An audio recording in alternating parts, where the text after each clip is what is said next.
What is this? Is this a tiny cat? Is this a tiny cat? Is she a teeny tiny cat?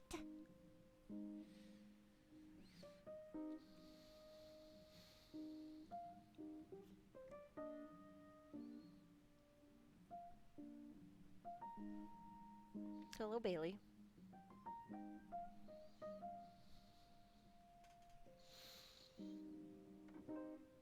Bailey came and looked over at me like, what do you want? Is there anyone having treats I'm not getting? Oh, there's a free boop for everyone. Boop.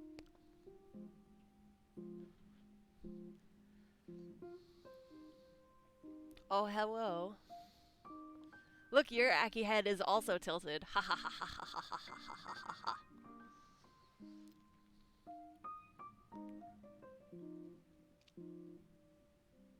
Seriously, that was one of my better ideas. It's so cute. Right, Aki? Your little dumb head. Your stupid face. Your stupid face. I mean, true. Very true.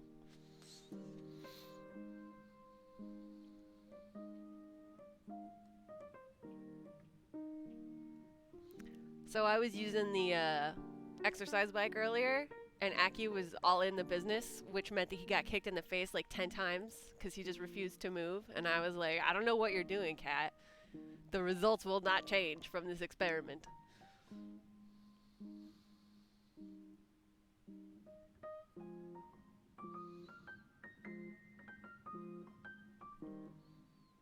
He is currently sitting under it right now because he is a dumb baby that doesn't learn.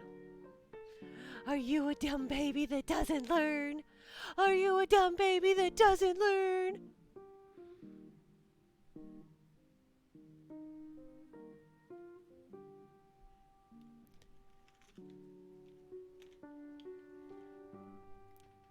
He's my dumb baby.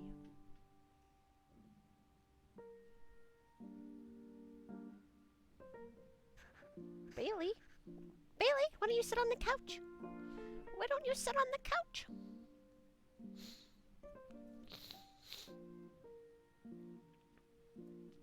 Bailey's loyalties are divided because Nerd is having his class in the other room. So she's like, I don't know where I'm supposed to be.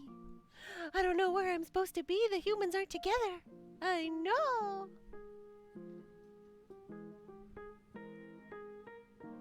Dorian is smart, maybe because he left early. The rest are just milk drunk all the time.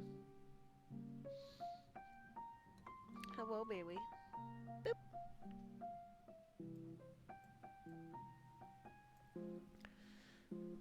Mama, Mama, are your sons fucking stupid? Are they? So Karina actually came when I called her earlier today, and it was great.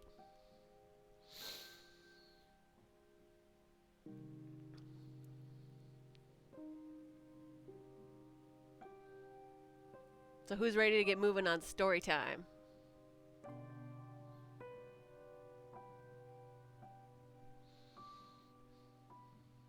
Mama, hello.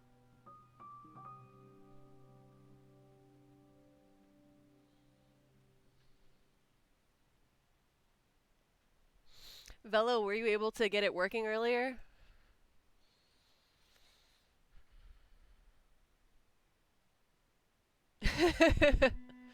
Well, I'll hit you with something, that's for sure.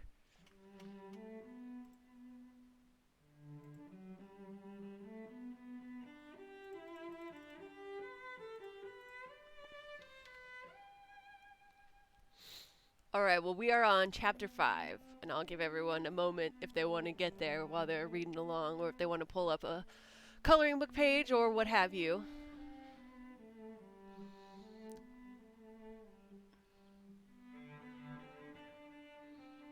Hello, Karina. Why don't you look over at the camera? Mama. Mama. She is not at all interested.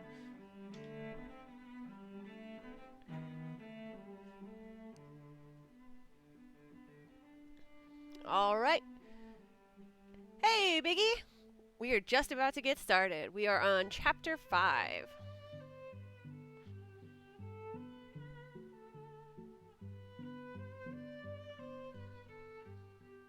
Curfy, you made it! Yay! We are on Chapter 5, and I'm going to begin shortly. Remember, pretty much all redeems are going to happen at the chapter breaks. That goes for, bid announcements, subs, etc., etc., etc. But I will do, boops or pets or whatever to the cat in the meantime, just because she's great and she deserves it.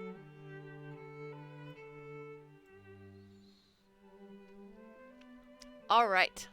Chapter 5. Thankfully, the message from the Arlesian resistance didn't lead them into a trap. The locals seemed happy to see them, and despite Johann's caution, nobody ambushed them. Fatima took him with her and disappeared into a meeting with the Arlesians. The buildings in the old military base looked Yonic.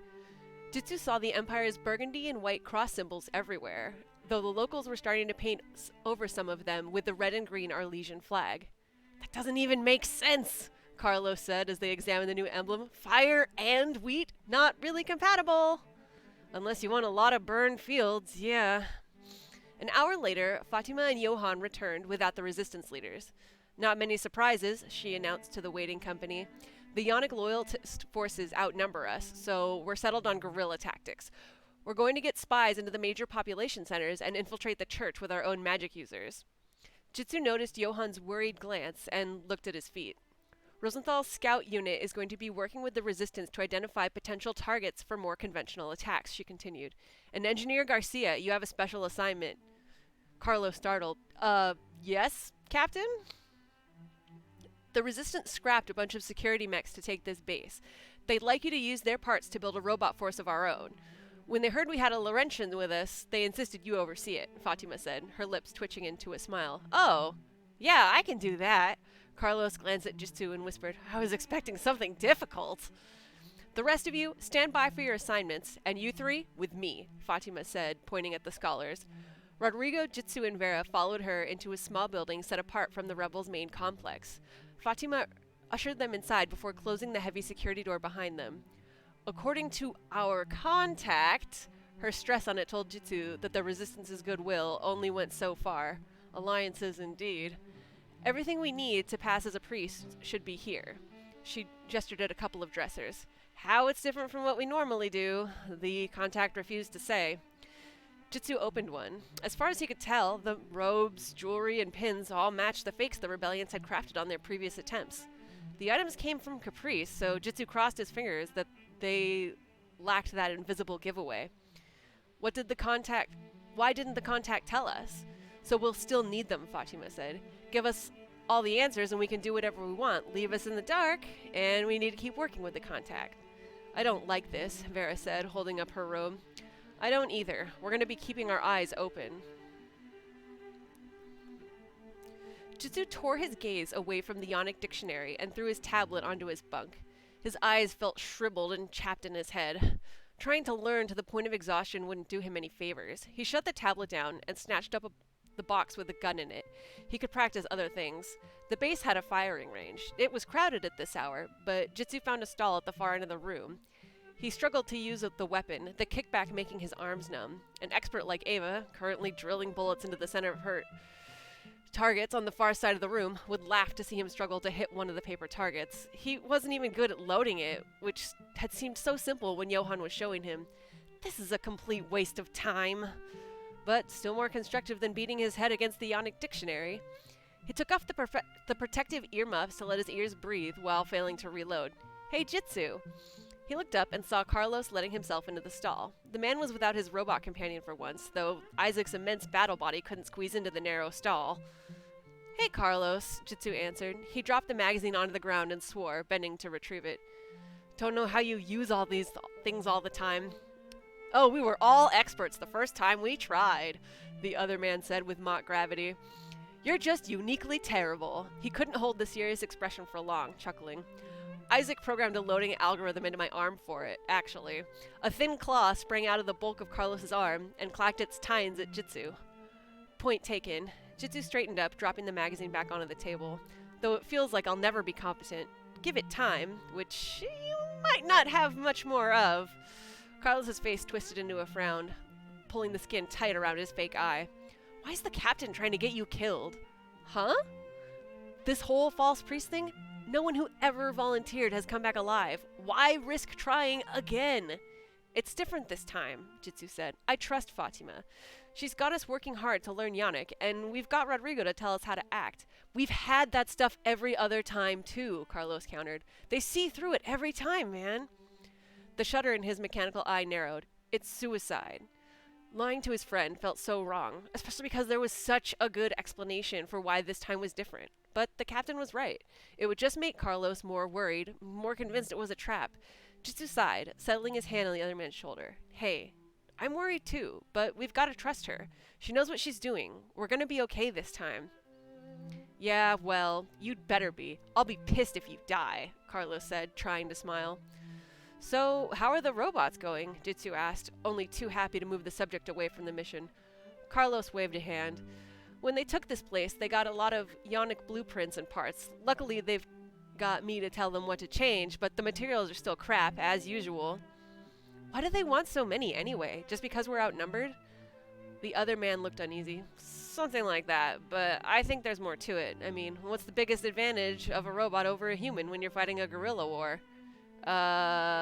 Jitsu had never really thought about it. They can't give your plans away?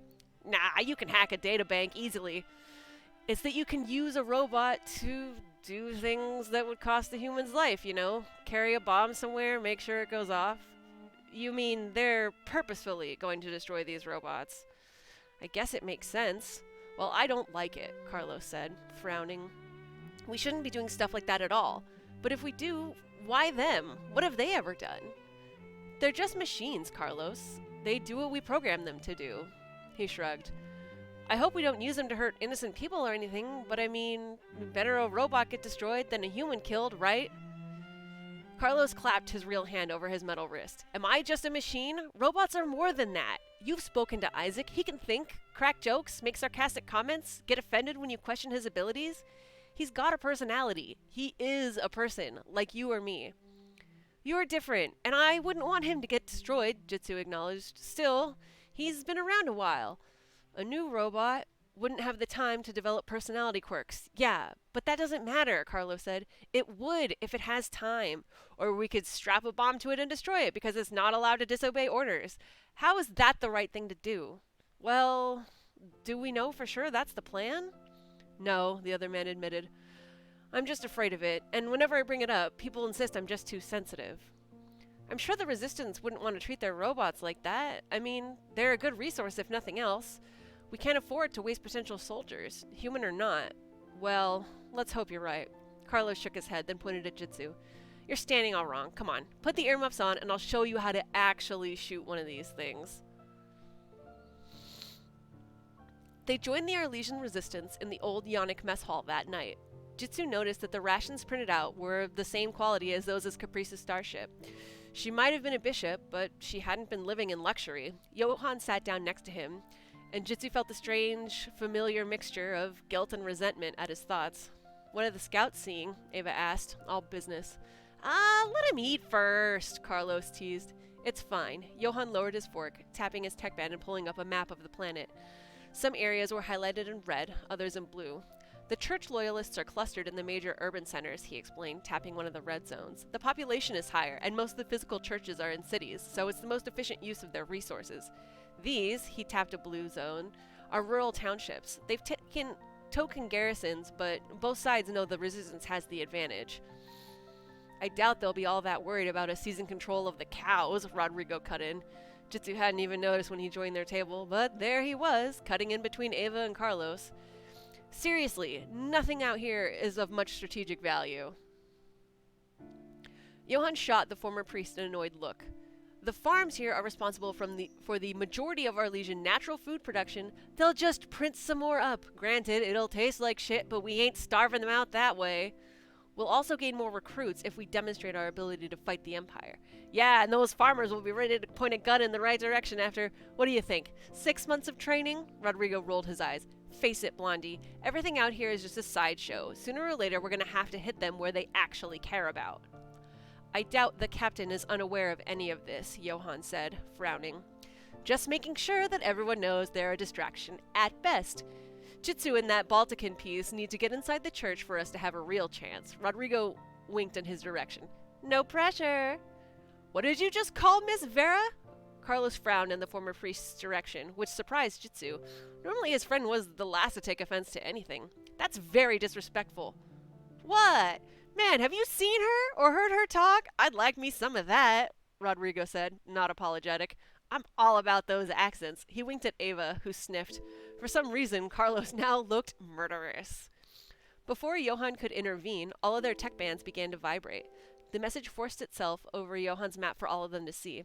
Everyone turned to the Ionic News channel, a boss.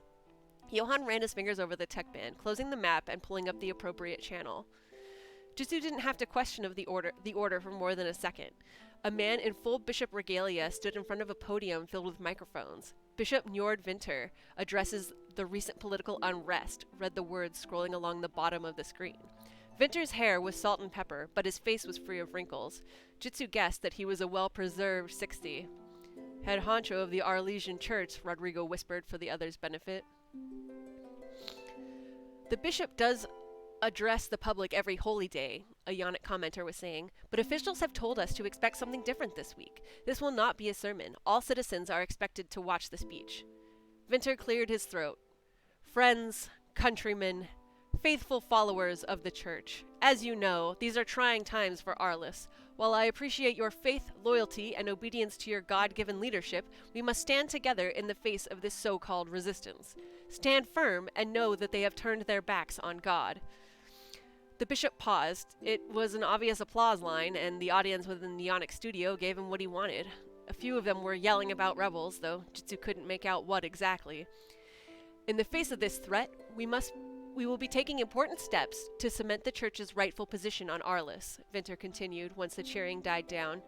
I am happy to announce that I have asked Lady Sabine Prolu to join me in holy matrimony, and that she has accepted. We shall unite the church and the royal family at long last.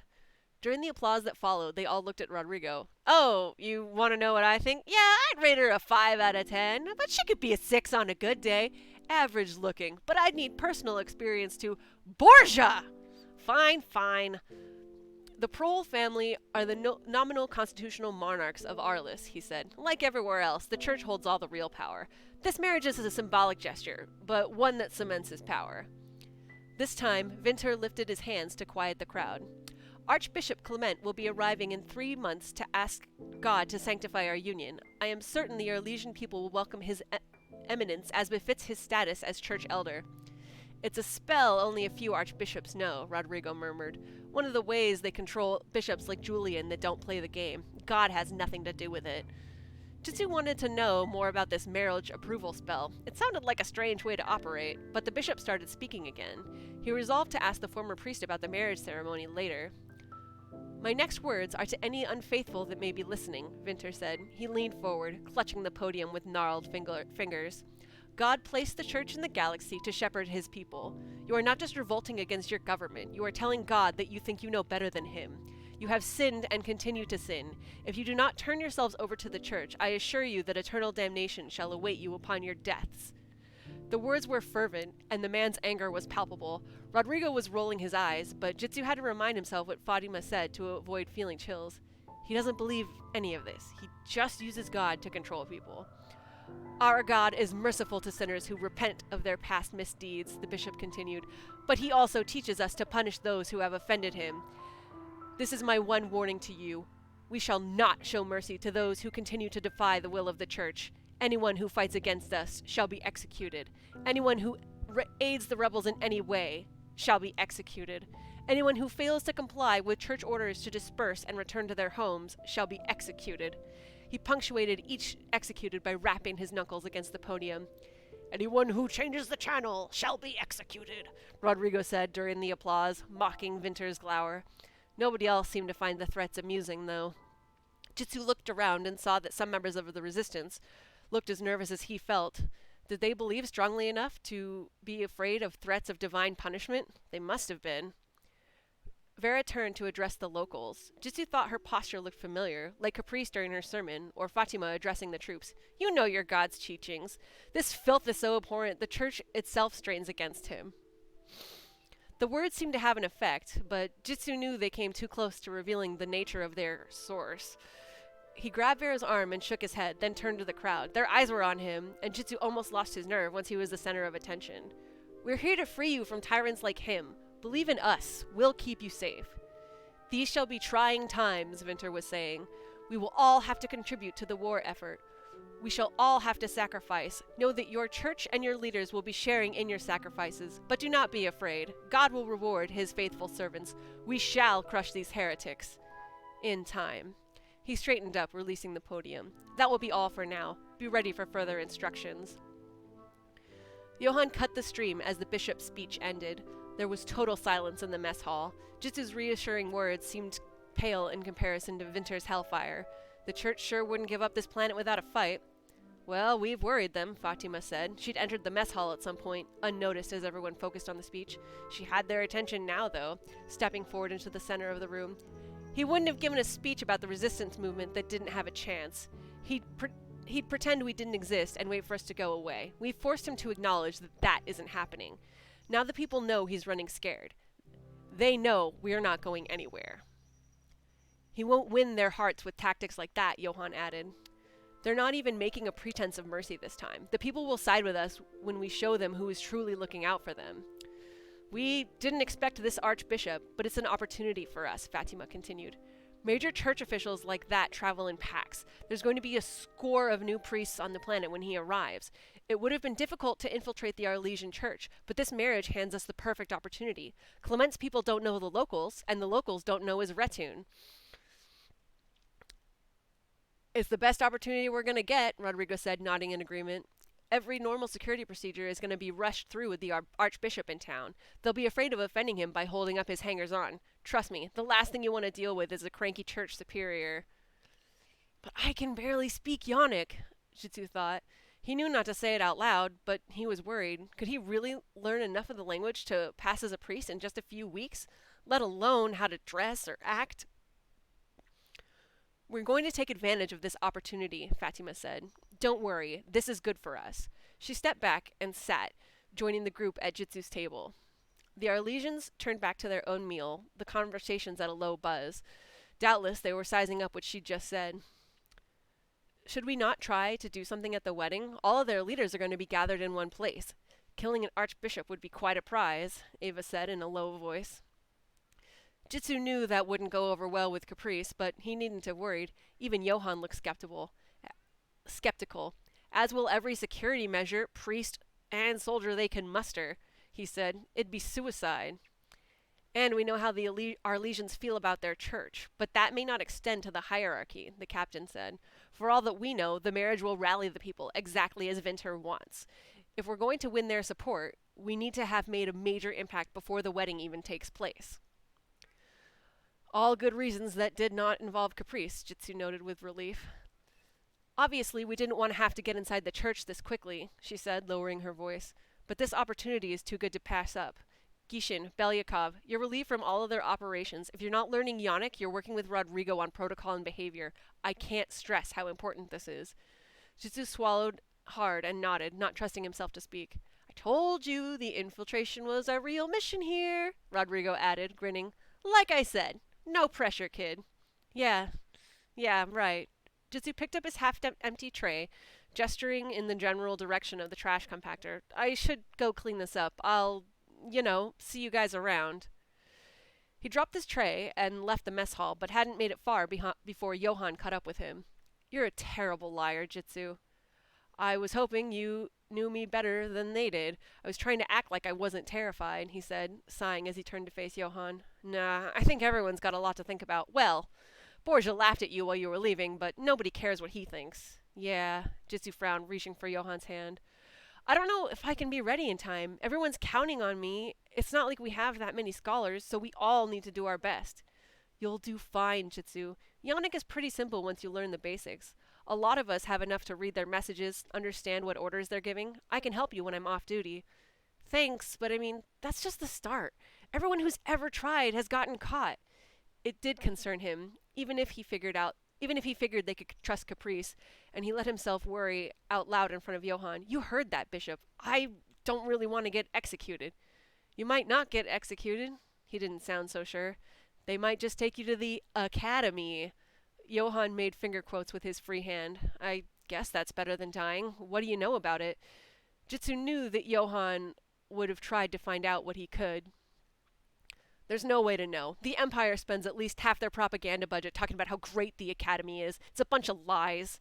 Johann shook his head. They take all the magic users in the Empire, and all the ones they capture, force them into slavery if they won't agree to serve their god.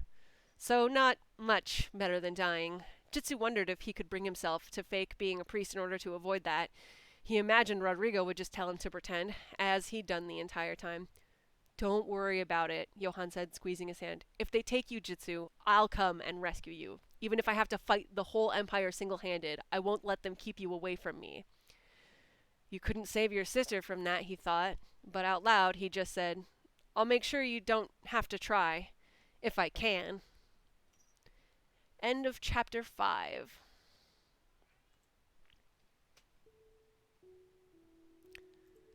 So what do we think? Are we excited? Also, that is a great emoji, Guar. I love it. Cat bowl, indeed.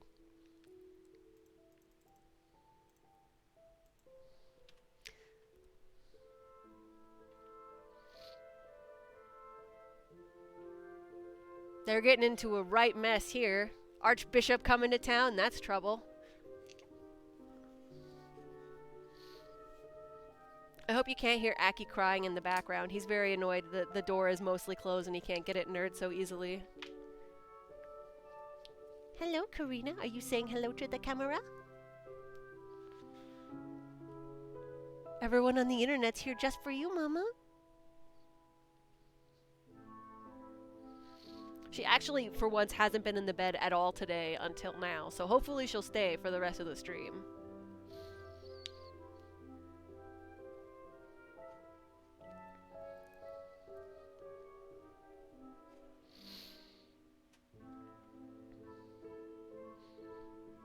Alright, Chapter 6. Jitsu struggled with the Yonic language, despite Johann's reassurances. He grasped the basic rules after a few days, but the dictionary contained an endless list of grammatical rules, variations, tenses, cases. He didn't know if he'd ever learn enough to pass as a priest. Haven't they been studying this for a lifetime? His tech band buzzed, interrupting his studying. Jitsu sighed, tossing his tablet aside and checking his messages. Fatima wanted him and the 3 other conspirators to meet in her office. There's nothing on the schedule. Jitsu wondered what had come up. More bad news, no doubt. For once, he arrived last. Jitsu hurried into the office, taking his seat in front of the captain's desk and looking for her. Thank you all for joining me. There's an update. Our contact wants to speak with us directly, Fatima explained with a pointed look at Rodrigo. What's with the look? If you want to get out of here and leave those two to it, I'm sure we can come up with something to pass the... I don't have time for this. Just do the spell. Oh, fine. Rodrigo snapped his fingers. Jitsu felt a curious ringing in his ears. The room appeared unchanged, but he could sense a thin magical barrier around the edges. Trap sound, the ex-priest explained, cracking his knuckles. No big deal, really. I mean, yes, it is a delicate, specialized bit of magic. Yes, you're welcome. Ignoring him, Fatima activated the screen mounted on the wall of her office. All Jitsu could see was static. We're secure here. Let's get started. The static vanished, revealing Caprice seated in front of a communications array. Jitsu thought he recognized the silver walls of her starship, though he supposed she could have been anywhere. You will need to enter the capital with the first waves of priests and staff, she said, not wasting even a moment on introductions. What? Even Fatima seemed to have expected something else. You must be joking. I can barely speak Yonic. Jitsu felt himself starting to panic, and he hoped that she couldn't tell. He didn't want to look like he was afraid in front of her. Caprice was unfazed by their strong reactions. When they had stopped protesting and looked back at her, she explained, the first arrivals will be divided among the sectors on the planet to scout out and set up security protocols. They'll be given their respective assignments by the local clergy. I expect it shouldn't be too hard to change their records to expect 2 more, Fatima said, nodding in approval. No one will question why you leave the cities or disappear unannounced. You're expected to be in and out of this circus. Wow, Julian, I didn't know you were so devious. Rodrigo winked at the screen. She didn't even acknowledge that he'd spoken to her. Fatima said, "Watch it, Borgia." Jitsu spoke when he was sure his voice wouldn't crack. I really don't. I mean, I could never fool a native Yonic speaker. Caprice laughed, which he hadn't expected. For a second, she seemed almost human. The only Eon native I know of is Vintor, and maybe a handful of others. Focus on slang and curse words, and you'll have everything you need to know. Ask Borgia. Rodrigo rattled off something that Jitsu didn't recognize, then said, "Hey, I grew up on Augustine. I'm not one of these colony bumpkins." Rather, don't ask Borgia. Will you be ready? Fatima ignored the exchange. When is this? 2 days. Caprice poked at her tech band. I've sent you coordinates to meet tomorrow to finish the disguises. She sighed. Conscience now, Julian? I'm doing what's best for the church, but that does not clear all pain from the deception and sacrilege. Be ready. And the screen shut off before any of them could say another word to her. Some more notice would have been nice, Rodrigo grumbled. Jitsu assumed he was still smarting from being insulted. I told you, she's not on her side. She's not on our side. I bet her conscience gets the better of her after all. Well, at least I won't have my neck out there when she does. That's enough, Fatima said, clapping her hands together. Jitsu appreciated her cutting off the gloomy predictions. He was nervous enough. I'm not going into this with my eyes closed, Borgia. Consider what we can do if she turns on us. We have recordings of her engaging in treasonous activities. She tapped the monitor. I don't think she's suicidal, do you? Rodrigo muttered something about you can't tell with zealots, but he didn't seem to have an answer. Right. We need to move quickly, like she said. I expect you to have Gishin and Belyakov acting like priests in 2 days. What are we actually going to be doing when we're inside? The Baltican asked. We were going to cover that later, but now... It was a good question. Jitsu hadn't thought to ask. He figured he'd just wait for directions. Obviously, there's a lot we'll decide as opportunities present themselves, Fatima said. But we have some priorities going into this. Your primary goal is information, the same as it's always been. Anything we can learn about the inner workings of the church will help the resistance. In this case, you'll also be paying close attention to politics and troop movements on Arliss. Jitsu could have guessed that one. It was the same reason they always wanted to infiltrate the church. We have a variety of additional goals. One is to plant viruses in the church's computer networks. Our hackers have assured me that they'll remain dormant, undetectable, and can be activated remotely. We'll be able to hack in and access information, sabotage systems. It'll be very useful in the fight here. That's actually a good idea, Rodrigo said with mock surprise. In addition, she continued, ignoring him, we'll sabotage their communication systems. And there are resistant sympathizers and fighters within the cities. You two will carry messages back and forth. The church systems are certainly monitored, and we think the city networks are as well. Jitsu nodded. None of that sounded too difficult. He was surprised when Fatima looked at him directly for the final point. The last goal is to take care of corrupt officials and some particularly heretical non-believers. Julian has kindly provided a list of names and insisted we do so as the price for her cooperation. Fatima shrugged. Dead Imperials are all the same to us, so I agreed. Take care of? As in assassinate? I refuse to kill people in cold blood. Nah, I'm sure she just wants you to invite them to tea, Rodrigo said, rolling his eyes. Of course she wants us to do her dirty work, or cleansing of the church work, I guess. I told you she was crazy. Here's your catch. Do you have some way of incapacitating them and then discreetly transfer them to our holding facilities where the captains would have just executed them anyway? Fatima shook her head. You'd still feel responsible for their deaths, not to mention it would compromise our entire operation. I see no problem with it, Vera volunteered. If the kid wants to keep his conscience clean, I'll do it. Jitsu must have looked as mutinous as he felt because the captain sighed. You heard the bishop's speech. The priests are going to kill anyone who crosses them. I'm not asking you to stoop to their level, not close to it. But we can't be too guilty to do what we have to do. Remember the prisoners we swapped for you? Yes. Those are the kind of people she targets. They deserve to die for their crimes, didn't they? I'm willing to bet the people on this list are going to be just the same caliber of scum. Jitsu nodded, though with obvious reluctance. Hey, I was on one of her lists, Rodrigo interjected. Case in point. I only killed a couple of people. I didn't even do it personally.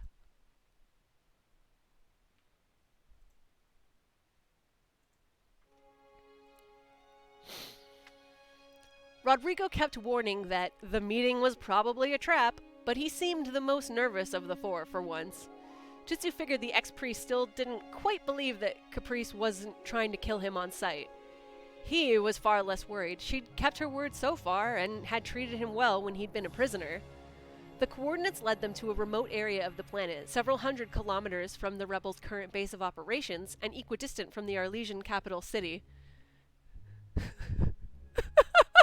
It was only a couple of murders. Fatima flew the shuttle, touching down a short distance from the actual coordinates. They approached on foot. The building appeared to be an old, abandoned church. The steeple had fallen in, with visible chips and scours on the walls. There was no sign of a Yonic shuttle, but a terse message on their tech bands ordered them to come in. Jitsu was expecting a squad of soldiers, but Caprice and her guard captain stood alone. She nodded to Jitsu before sweeping past to lead Vera off into another room. Rodrigo let out a sigh of relief. Damn, I'm glad she's just ignoring me. Well, I'm gonna see if this place has anything left worth looting. Have fun with her inspecting you, kid. He clapped Jitsu on the shoulder and made a beeline for the altar, crawling under it and rooting around for something. I'm standing right here, Borgia, Caprice's captain said. What are you gonna do, Captain Tan? Tell my mommy? His voice popped up from under the altar. I'll tell someone's mother. I guess I'll go wait in the back, Jitsu said aloud. Nobody was listening to him. Jitsu felt like he'd been waiting for hours, though his tech band indicated it had been 45 minutes since Caprice started with Vera. He ended up in what looked like an old storage room in the back of the church. There were tablets loaded with the Yonic Holy Book, spare robes, candle holders. He was rooting through one of the containers when the door flung open. She hadn't knocked first. Jitsu jumped about a foot. Oh good, you're dressed. That makes things easy. And you don't need makeup. Sit. She pointed to an old wooden chair in the corner of the room. Right. Jitsu knew he should just do what he was told, but one of their mission objectives still rankled. Why did you ask us to assassinate people for you? He blurted. Caprice hadn't even walked up to him yet. I can't do it myself. She pulled a comb out of one of her deep pockets and went to work on his hair. I have no evidence against Vinter himself, just his people, and church law states that I can't act against people of his following at his rank. So you are just asking us to be your executioners, he said, squirming under the comb. It's in your own best interest, Gishin. They'll kill civilians without cause or evidence. They already are. She put her hand on his chin and tilted his face this way and that to admire her work. They might deserve it, but I don't want to kill people, Jitsu said. That's not what my magic is for. I help people. I don't hurt them.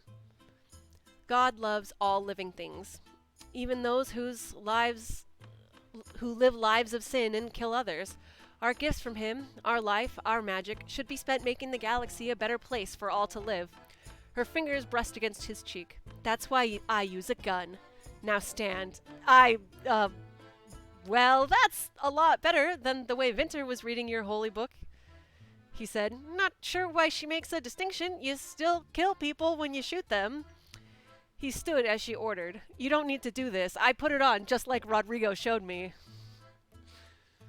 Borgia was a sloppy dresser, among other things. Do stand still. She straightened his robes and checked the hems around his wrists and collar. At length, she placed both palms over his chest.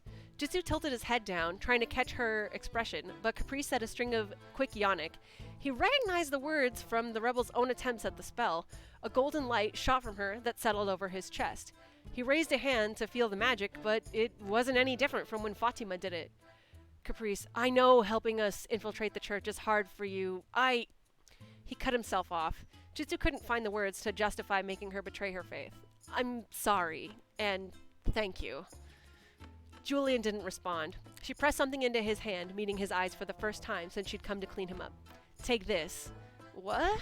A necklace? Jitsu held the object up. The chain itself was plain, but there was a pendant at the end with an odd-looking symbol. A faint sound, like ticking clockwork, seemed to be coming from within. He held it up to his ear, but instead of listening, his attention caught on the embroidery of Caprice's dress. The same symbol, or some variation of it, was repeated several times in the pattern. Caprice took a step back, standing on her tiptoes to clasp the chain around his neck before tucking it under his collar. This is a symbol of my congregation, called a token of faith. Vinter knows that I'm here. If he should catch you, he'll suspect it was me. This is proof. Barter for your life with it. Flushing, Jitsu touched the necklace. I can't take Caprice, no. It's too much. You don't have to be so... He struggled for a word, but the combination of the golden glow of her magic, her emotionless demeanor, the precise, elegant motions, he couldn't think of anything except angelic. You trust I will get you inside undetected. I trust that you won't use it against me. She looked at him for a moment and then turned, her hair and dress swishing. I have to go. Right, thanks for this. I really... Walk in God's light, Jitsu. Make the deception worth it. Jitsu was all too aware that in less than 24 hours he would have to stop practicing and thrust himself into the role of Yonic priest. He hadn't been able to sleep at all after their meeting with Caprice.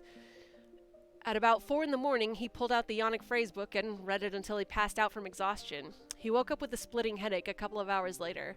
The rest of the day was a blur of stimulants, practicing Yonic phrases, and watching Rodrigo as the man demonstrated how to conduct church rituals. Fatima forced him to stop and eat at some point, but Jitsu could barely taste the food. All too soon, night fell. The Archbishop's first group of men would be landing on the planet the following morning, with Jitsu and Vera joining them. Jitsu needed to leave first to reach his destination, a little village just outside of Argot. The old Yonic shuttle hangar felt cold and empty, the cross emblems that the Resistance hadn't gotten around to cleaning out reminding him of his forthcoming task. Jitsu felt an unpleasant chill whenever he looked at one. He expected to see Johann there, waiting by one of the uncomfortable benches, but Carlos and Ava had come to see him off as well, which made him feel better. Don't worry so much, Jitsu. You'll be fine. And if you're not, I'll have Isaac program your personality into a new robot. Carlos punched him in the shoulder with his non-cybernetic hand, not hard enough to hurt. Jitsu forced a laugh, but Johann caught the insincerity and took his hand. Don't have all the fun without us. This one will go stir-crazy if the captain doesn't let him reprogram a band of Yonic androids. And you can't leave me alone with Borgia if we need his head on his shoulders. Jitsu knew that once the shock of his task wore off, he'd be really curious as to why Ava walked hand in hand out with Carlos, but the thought just couldn't break in at the moment.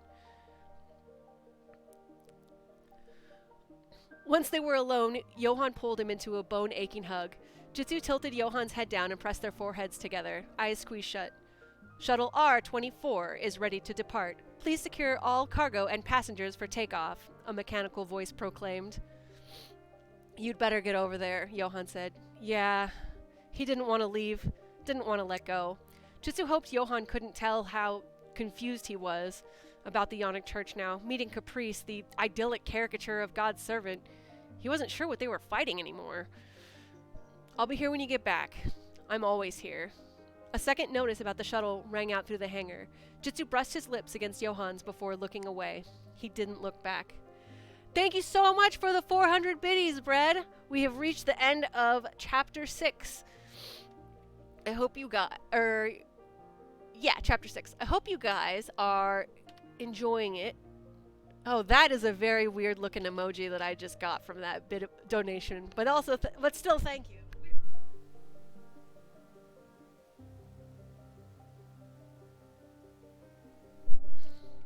As you can see, Karina is still here.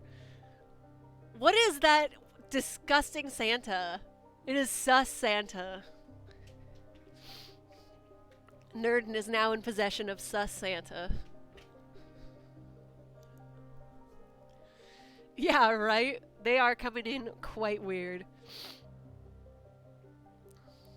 Nerd, I just said that. I know you have me muted because you're in class, but still.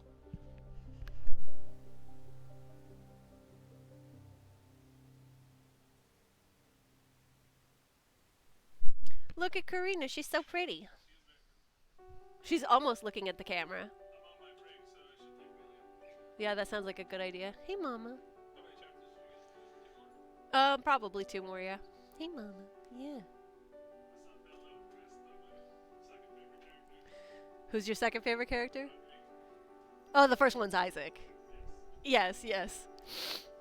Classic. It was only a couple of murders, Rodrigo. Also, adultery is a sin. This isn't mentioned until book 2. Adultery is a sin, and Rodrigo got charged with like 8 counts, and they're like, you have a wife? He's like, yes, shut up. Though I think she's dead, right? I think that she died of natural causes, but then the I don't want to say spoilers because I'm still on mic, but that person never forgave him because he didn't divorce her first. Hello, Rylock. What's up? We are on chapter 7 of my book Gravity Shift, and we will be continuing after this short break where I, harass my cat a little bit. She looks very scruffy. I don't know, when she takes a nap, her fur just gets a little bit wonky. Yeah, Nerd and I together wrote a novel, and it is a young adult space opera, and the space wizards are fighting against the Space Catholic Church, which also has wizards.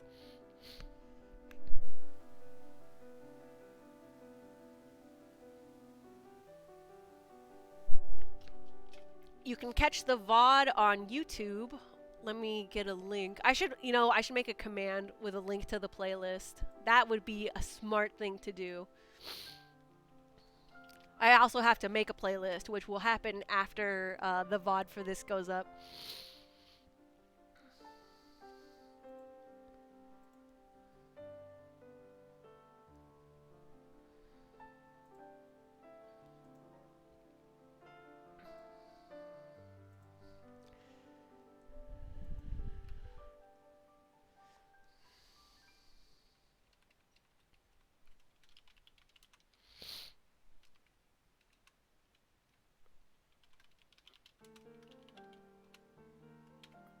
There we go.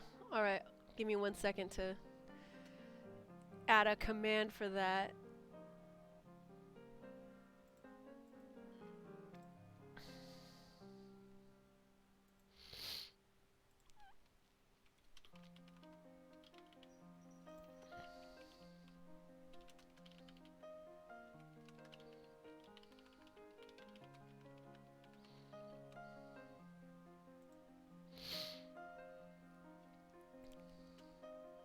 Where are we at? Hella. Alright. Excellent.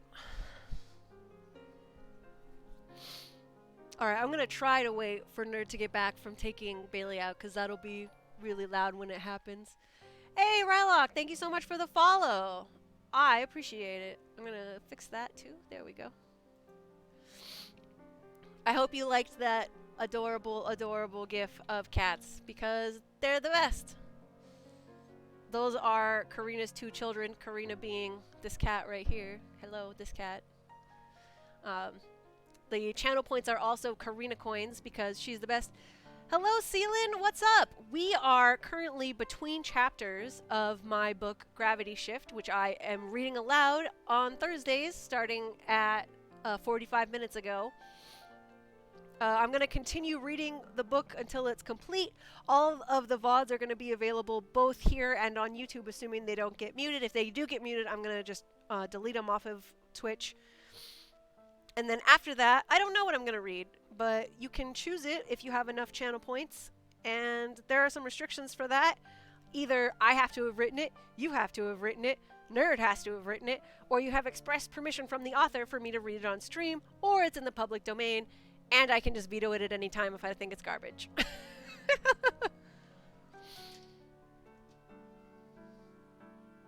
Hello, Bailey. Are you going to sit on the couch and participate? No? Are you licking the bed, Mama? How long is your break? Not much longer. Oh, I was going to ask you to make me some tea.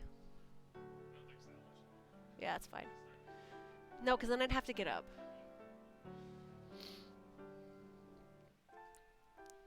All right, if everyone is ready, we are going to continue with Chapter 7. Classic, it was only a few murders, Rodrigo Borgia.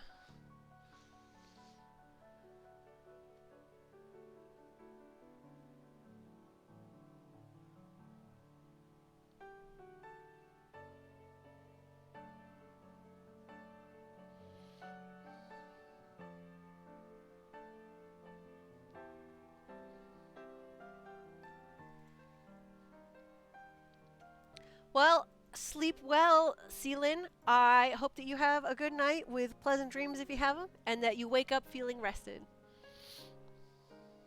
You're very attentive suddenly. Do you want to boop? There you go. Alright, Chapter 7. Jitsu didn't think he would ever get used to Argot. The sprawling capital dwarfed every city back on Yangtze. He had to rely on the instructions from his tech band just to find his way from one street to the next. Autos whizzed down every street, and the sidewalks were crowded at all hours of the day and night. The city never seemed to slow down or fall asleep, with lights always on in the churches and heavy bells ringing each hour. Nobody seemed to expect a foreign priest to know his way around. Even with a live map on his tech band, Jitsu asked for directions at least twice a day. New Hong Kong had been built on a grid. Argot was a much older city, and the constant new additions crowded out any original logic in its design. As far as he could tell, everything was going according to plan, or at least nothing had gone wrong enough that he'd been contacted. Jitsu spent most of his time in the central cathedral. Each stained glass window dwarfed Jitsu's childhood home without even trying. It seemed like the entire campus of his sister's university could fit in the great open hall. Velvet-lined pews filled the space with garish chandeliers overhead. The altar was an opulent mess of red silk with gold embellishments and filigree. With the archbishop's visit, there were at least 20 priests here at all times. He'd been on edge until he realized Caprice had been right. More often than not, the men and women spoke the same language he did, with Yannick reserved for rituals and ceremonies. Jitsu stood in front of the church doors, waiting as the bioscanner looked him over. He couldn't help but feel nervous every time, even though he hadn't set anything off so far. Whatever Isaac and the other robots had done to the Yannick systems had worked. Jitsu was almost starting to feel relaxed as the scanner waved him through, yet again. Perhaps the mission would go off without a hitch after all. He was seated in one of the cushy pews, reading through the Yannick Holy Book and attempting to look sufficiently pious when a priest approached him. Jitsu had seen this man before. He was one of the native Arlesians. Jitsu Gishin? That's me. He shut off the tablet, standing at a respectful attention in front of the priest. Good thing I don't have to keep a fake name straight on top of everything else. Glad I found you. I'm Justinian. I'm in charge of the students here. I need some help with one of the acolytes, the priest said. His token of faith sat on top of his robes, Vinter's now familiar crossed hook polished until it shone. I am at your service, though. Yes, I know you're too young to have instructed before, the other man said, waving a hand dismissively, but you're the best person for this. He began to walk away, beckoning with one wrinkled hand. The girl has shown an inclination for water magic, Justinian explained as they moved towards the back room of the cathedral. It's an uncommon specialty here. I've been quite worried, actually, since she's too young to send to seminary and the academy couldn't send anyone. She's the heir to an important family, and it would be unseemly if she were not taught to control herself before going to Augustine. Ah, then God has called me for another purpose beyond protecting his eminence, Jitsu said. Rodrigo had drilled that sort of language into his head. Nothing is a coincidence for them. Jitsu was pleased to see the other priests nodding fervently as they approached the door to the acolyte quarters. Jitsu expected charring and burn scars given the ridiculously high rate of fire users among the locals, but the walls and floor were solid and scrubbed clean. This is certainly his will. Justinian knocked briefly before pushing a plain door open. A young girl was seated on the wooden chair with her breads trailing halfway to the floor. She'd clearly been told to wait for his return, with her hands folded in front of her. She could not be older than 7 or 8. Even though the girl had blonde hair and fair skin, Jitsu could only think of his own little sister at that age. He shook the homesickness away. Now was not the time. Jitsu smiled at the girl, trying to look reassuring as the priest explained who he supposedly was. I've much to do to prepare for the Archbishop's arrival, the priest then said to Jitsu. I'll leave you to it. He went back to the main part of the cathedral, leaving Jitsu alone with the girl. He had no idea where to begin. What's your name? Layla, the girl answered. She looked as intimidated as he felt. After just a moment, she turned away from him and put her arms around a 5-liter fishbowl. Are those yours? Jitsu noticed the fish inside reacting to her touch, swimming up to the edges of the bowl as if trying to escape. Yeah, they used to do that for me too. Actually, I grew up next to this giant ocean. Have you ever been to one here? Arliss was no Yangtze, but there were some seaside cities. The girl shook her head, but she glanced at him occasionally. She pressed her fingers hard against the glass, as if trying to touch the fish. Yeah, we would go out there all the time, and I could just think about it and make all kinds of sea creatures come up to me. Jitsu wasn't sure if priests were allowed to be fishermen's sons, so he left that part out. I loved swimming. By the time I was your age, I could just breathe underwater like it was air. Everyone thought I was really weird, he admitted. Maybe you think you are too. She still wasn't saying anything, but at least she turned to look at him. Well, there wasn't anything wrong with me. It's just magic. It's normal. Well, no, it's better than normal. He fumbled, remembering where he was. He quoted something Caprice had said. It's a special gift that God has given us. You go to church here, right? You know about God and how to pray? Of course, Layla said. Well, magic is just like that, Jitsu said. Apparently, this was a basic yonic tenet. You have to make sure you're concentrating, like you would if you're praying. If you're afraid or angry or upset, the magic does things you don't want it to do, which is where you're having trouble. Does that make sense? The girl nodded, but Jitsu knew she wasn't any calmer.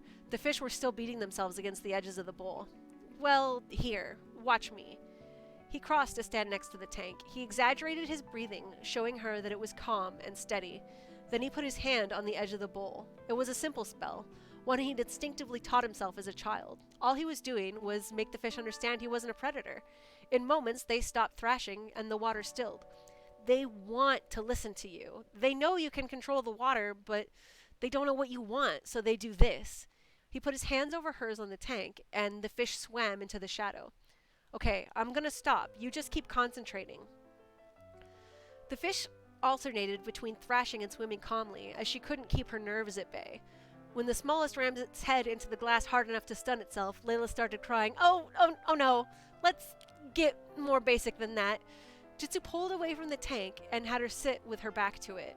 When she wiped her face on the wide alkalite sleeves, he waved his hand, pulling some water out of the air around them. It floated in a perfect sphere over his hand. There's nothing alive about water. It should be even easier to control. You're probably already doing it without meaning to. Here, all you have to do is tell it to hold its shape. He waited until she was ready, then released his control of the sphere. The girl caught on quickly. Soon, she was juggling the ball between each hand.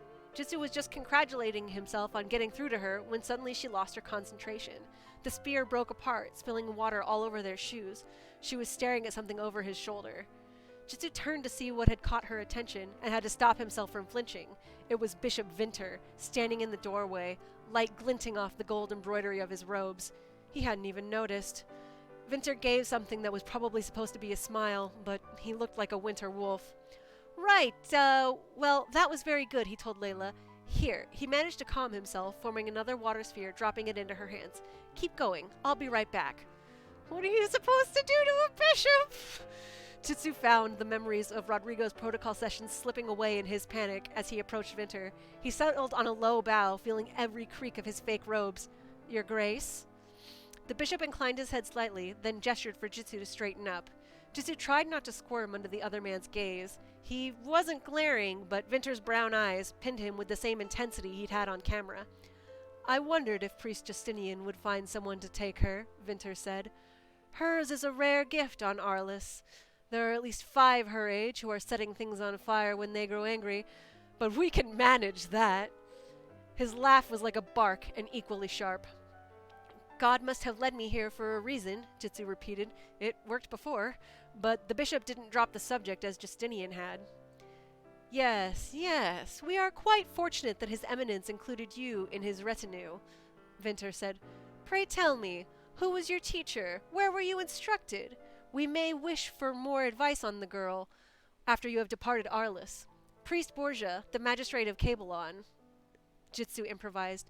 My family were some of the first Yonic settlers after God delivered the planet to us. Ah, a border planet, Vinter said with a knowing nod. As Jitsu had hoped, the fact that he was a mere colonial was a satisfying explanation for any misstep of his behavior. As Rodrigo had suggested, his surname was so common that the bishop didn't even ask for more information on the supposed mentor. How are you enjoying Argot? They say its magnificence rivals even the cities on Eon that was. Yeah, I'm sure you say that. I would have to agree. I have never been to a finer city, Jitsu said aloud. Due to your Grace's leadership, no doubt. The flattery felt fake, even to him, but Vinter seemed pleased. Yes, indeed. I believe that His Eminence and the other guests shall be impressed with what we have done here. The church is respected like never before.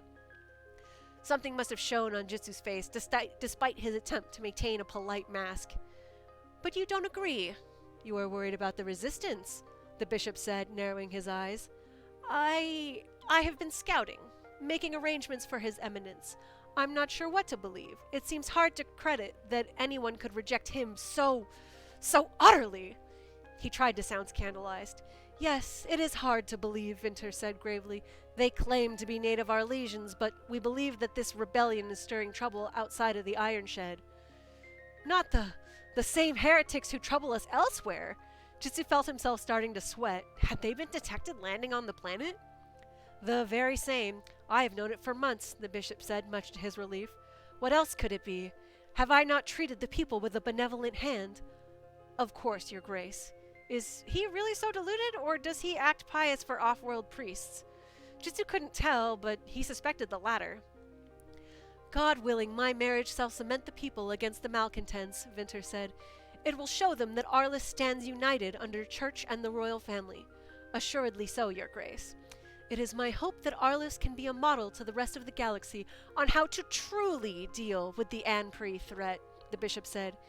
Yes, if we are able to do it, there may be opportunities for me to serve the Empire in a position of higher responsibility, assisting in the war.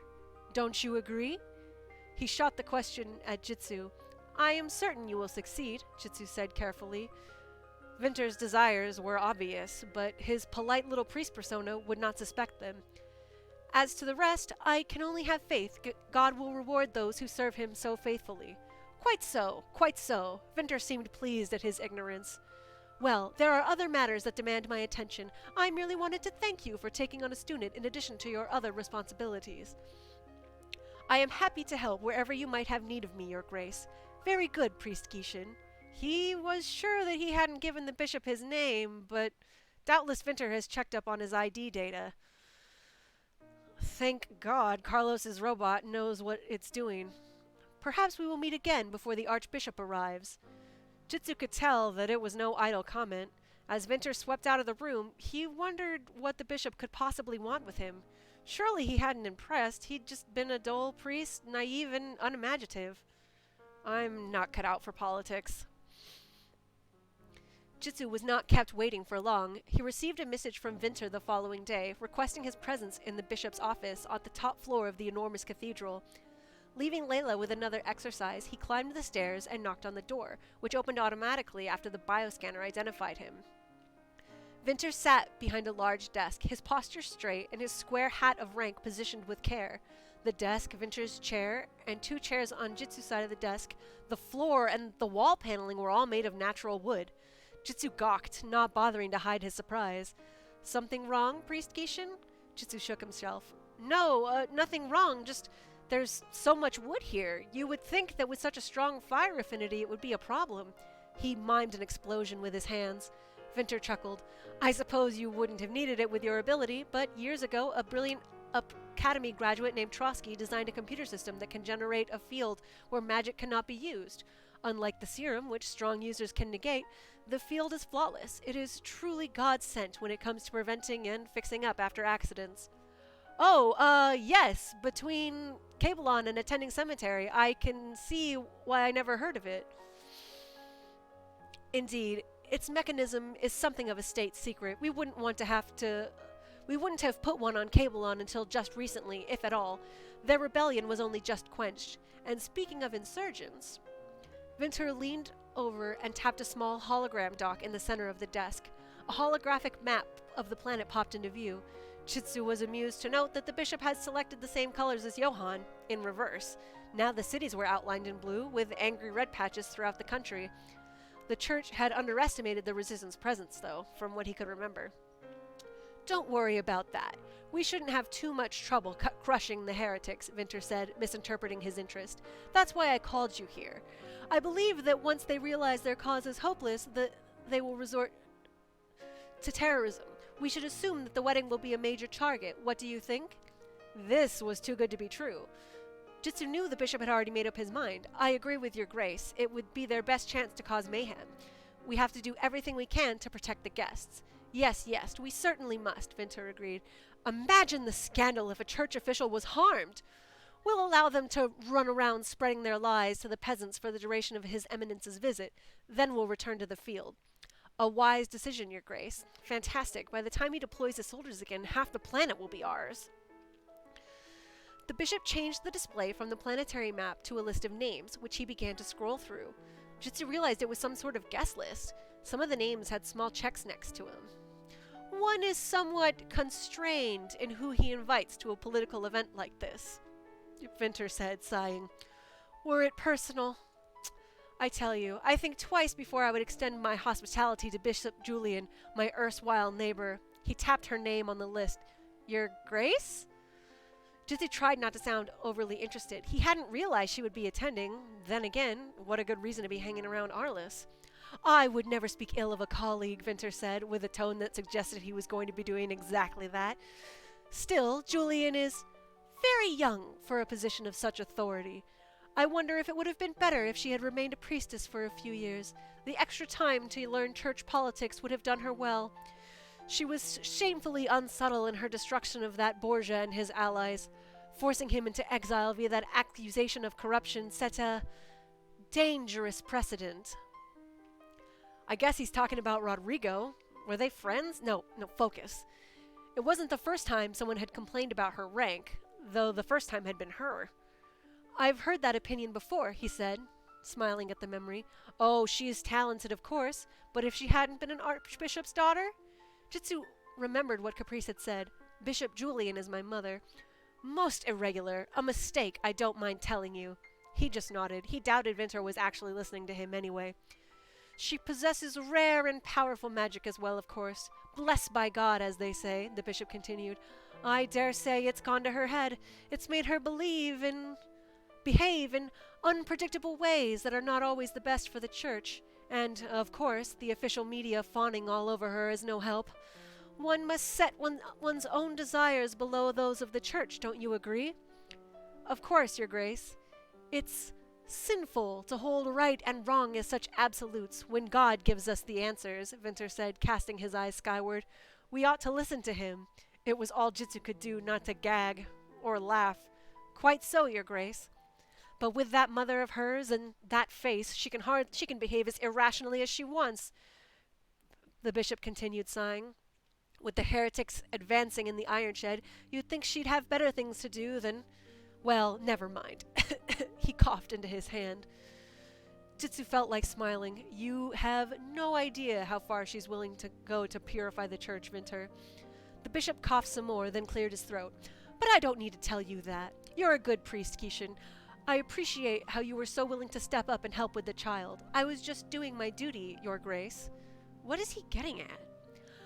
I hope you don't mind, but I've transferred you from Bishop Clement's security detail to mine. At least for the wedding and associated preparations. Oh, don't worry, Vinter added, misreading Jitsu's shocked expression. I've sent an Arlesian priest to take your place. His Eminence will not go unprotected. You need not worry. His Eminence wanted a local, familiar with the landscape anyway. I appreciate the vote of confidence. It was simply unexpected, he said. I'd like to keep my eye on you, Vinter said, giving him the shark grin. I can tell that you're going places in the church. Perhaps you will get there sooner if you serve me loyalty, Priest Kishin. Was that all it was? A bishop in search of another retainer? Or did Vinter suspect Jitsu's true intentions? He couldn't tell and had nobody to ask. He controlled his nervousness, calm, just like you showed Layla. I'm honored, Your Grace. I will do my best. His quarters were in a building across the street from the cathedral. Jitsu knew that he could not count on any privacy. Rodrigo told him that the church always kept close watch on the priests. There were probably hidden cameras in his room, and he had to pretend he didn't know it. He savored times he could go out into the city. The people here weren't free, but it was less likely that his every word was being recorded. Someone had a tail on him every time, though, most likely Vinter. His stalker tended to keep out of sight, but occasionally Jitsu saw a flash of light on a metal arm or leg. A robot, not a human. He wasted half an hour strolling around a street market, but as always, the robot didn't lose interest. He supposed that was its advantage over a human tail. Jitsu just wanted to be left alone, but it would never let up. Stupid machine. He could pretend, perhaps. He left the crowded market, walking down a quiet side street. The robot would attempt to conceal itself, so at least he would have peace and quiet, false as it was. But the robot didn't try to hide. In fact, as Jitsu turned on the street, it moved quickly to catch up with him. Jitsu turned, finally getting a full glimpse of his stalker, a standard Yonic security mech, the kind he'd fought and destroyed for years.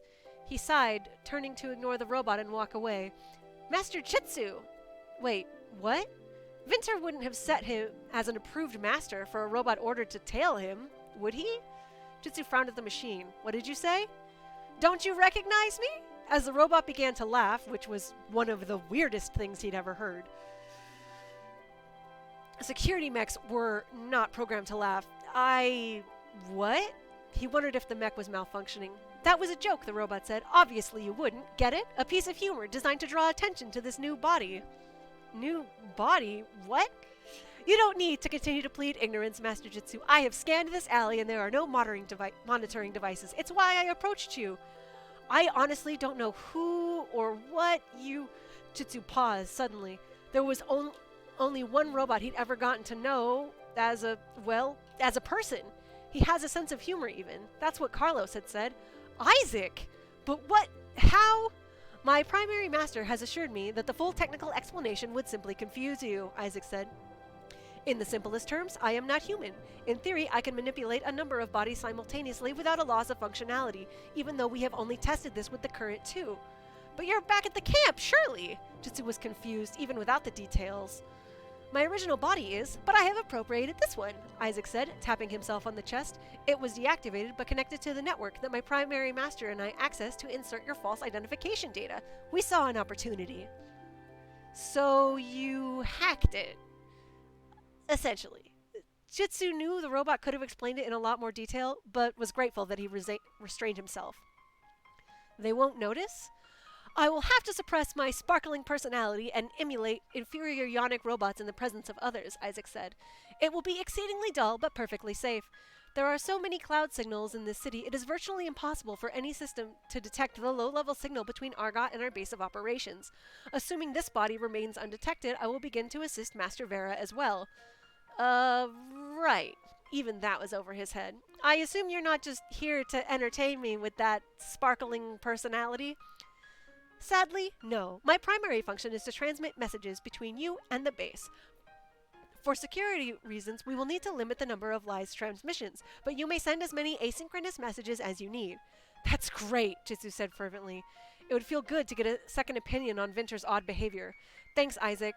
I didn't know what I was going to do when Vinter all but restricted me to the city. You and Carlos are the best. We are, the robot agreed smugly. On that note, I have a message for you for Captain Abbas. Oh yeah? What is it?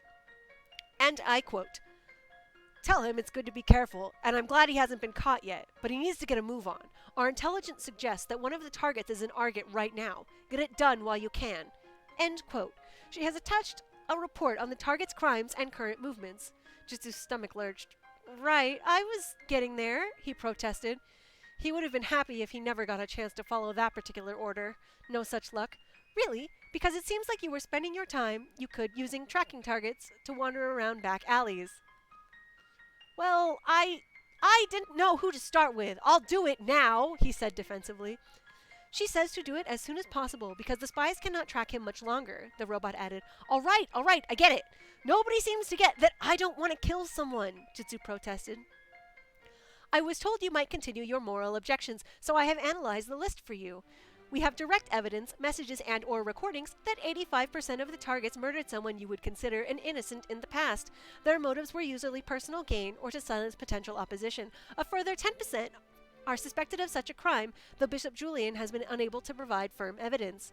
I know they're not good people, but I have also run an analysis on their past behavior, psychological profile, and the actions they would take in their current positions of power, the robot said, interrupting his objection. I found a 99% probability that each individual would kill again. For a human, it is a remarkably well-chosen list. Simple logic dictates that taking their lives is the most efficient method to preserve human life as a whole. I guess so, Jitsu muttered. There was really no way around it. If these people could have been brought to justice through legal means, Caprice would have done it, and he couldn't blow his cover by taking them prisoner. Do you have any messages? I promise to be incredibly discreet with your continued illegal liaison. That won't be necessary. Jitsu couldn't imagine Johann wanted to hear anything from a robot. He summarized his activities, including his worries about Winter for Fatima. I just want to make sure he's actually in the dark. I'll transmit them right away. The robot didn't pull out a tech band or anything, which was weird enough. He just stood quietly until, done. You ought to return to your priest quarters, Master Jitsu. They may wonder where you have been. I haven't been gone, that. Or you could make an attempt on your first target. He is less than 5 kilometers away from our current location. With Isaac shepherding him in the right direction, Jitsu made his way through the streets of Argot. He scanned the report when a traffic light indicated he should stop and let the driverless autos pass instead. The target was a corrupt priest who was rumored to use his official status to demand protection money from businesses in his congregation. One poor shop owner had failed to pay. Thugs had come for him the next night. The Arlesian police concluded it was a robbery gone wrong, but Caprice had a recording that proved the priest had ordered the man killed. The priest knew that she had been invited to the wedding and was preparing to flee the planet. That explained why a boss had identified him as a top priority. Jitsu and Isaac reached the priest's neighborhood in less than half an hour. It was a poorer part of the city, but the target's house stood out. It was huge and opulent, as if the man was flaunting his ill-gotten wealth to the people he exploited. Jitsu felt consumed by righteous indignation and welcomed it. Isaac, how do I get in there? He's got to have some sort of alarm system. Correct. Without me, you would not have been able to enter without alerting him. Luckily for you, no alarm is a match for a sophisticated AI.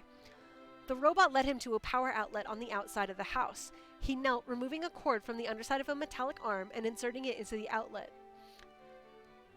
You're going to be able to hack it? Quiet, I'm concentrating, Isaac snapped. Oh, sorry. I'm getting quite good at making jokes. Where were you for the I can control 2 bodies at the same time conversation? Of course I can carry on a conversation while I work. The robot shook his head at Jitsu's ignorance. Right. So, how do we know he's in there? Jitsu asked. He wasn't sure how he felt about a wisecracking robot being his only support. We didn't, but we do now. The security logged his return home an hour ago, and he has not left the house since. Ah, there it goes again. Isaac pointed toward the closest window. I have deactivated alarm, but I will need to remain in the system to ensure it does not correct itself. You will proceed alone. Is that another joke? Don't be ridiculous. The system isn't accessible remotely. I must remain hardwired to it. Humans. The only thing worse than a robot for support was none at all, but there was no helping it. Jitsu used magic to carefully remove the window from its pane and hopped inside. The interior of the house was just as decadent as its outward appearance had suggested. Whatever they paid priests, Jitsu was sure it didn't cover this much fur and gold. The vital signs readings indicate the target is on the upper level, Jitsu called through the window. Right, thanks. Deactivate all the cameras and stuff on those stairs, will you? Already done. Hurry up. Even I cannot suppress an expensive security system all night. Jitsu nodded to himself and took the stairs carefully. He wished he'd had Rodrigo's affinity for invisibility spells. It would have been nice to conceal himself with magic. Instead, he had to settle for moving quietly, wincing at every creak. He heard the priest before he saw him, a muted conversation that grew louder as he crept past a series of empty rooms. A door at the end of the hall was shut. Jitsu approached, then leaned against it to listen more carefully. I just don't have it this month, Your Holiness, sir. There was a faint crackling sound to the voice. They were obviously speaking through a video conference. Are you telling me that you have better things to do than support the church? How sinful! I'd like to do it, honestly I would, but we just haven't been selling. I wouldn't have enough to feed my family. God will provide for them, the priest sounded impatient. He will also take a very stern view on failure to the tithe. You wouldn't want to end up like the last one to defy me, I mean him. Now would you? You have until tomorrow. No excuses.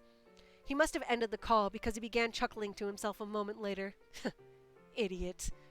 Rage overcame Jitsu's caution. Reading about the priest's greed was one thing, but witnessing it, he threw the door open from its hinges with an angry blast of magic, striding into the room. The priest would pay for this. End of chapter 7.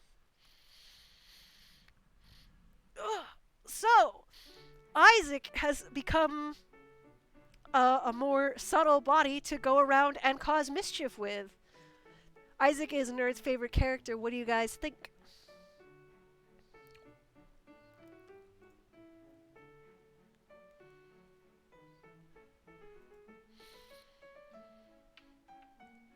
Also, I approve of the fact that basically everyone knows Rodrigo Borgia is a big heretic who heresies and then got caught by Caprice and is in now big trouble. Mama, do you want to say hi to chat? Do you want to say hi to chat?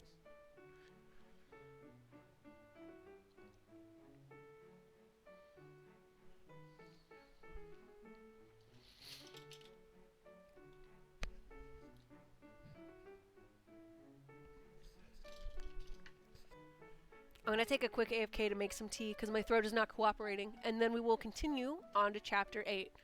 Feel free to talk amongst yourselves and be bad or good as necessary.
back. I gave Aki an ice cube while I was in the kitchen, too. Mama, do you want to say hi to the camera? Boop.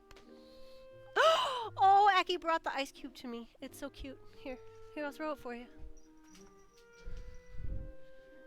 He likes to play hockey with the ice cubes. It's really cute. He's the best. No, are you done with it? Bring it back. Meow.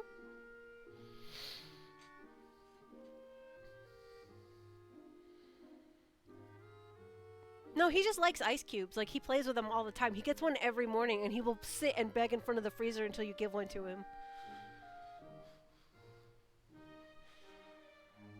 It's his all-time favorite toy. We'll usually pick it up and then drop it in Bailey's water bowl, too. It's really funny. Hello, Mama. Are you beautiful?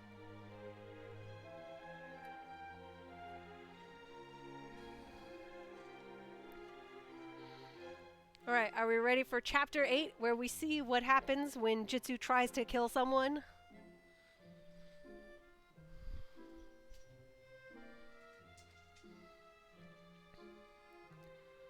Alright, Chapter 8.